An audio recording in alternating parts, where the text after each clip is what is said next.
السلام علیکم ورحمۃ اللہ وبرکاتہ. مولانا عبد الملک صاحب، آپ کا پیغام ملا. میں نے حکیم صاحب کا پیغام بھی سن لیا. میں جانتا ہوں ان کو، اور ابھی وہ دوائیں مجھے تک پہنچی نہیں ہیں. جب پہنچ جائیں گی تو میں ان کی ہدایت کے مطابق انشاءاللہ عمل کرنے کی کوشش کروں گا.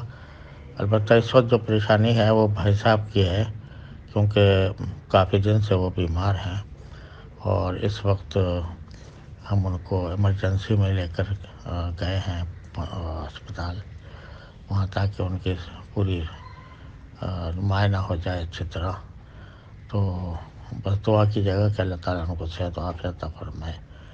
وہ اس پر ان کا جو سینے کا ایکس رے ہوا ہے اس میں اندیشہ کورونا کا بھی ہے اور نمونیا کا بھی ہے، اور وہ بہت ہی نقاہت میں ہے، اور اٹھنا بیٹھنا بولنا بھی مشکل ہو رہا ہے.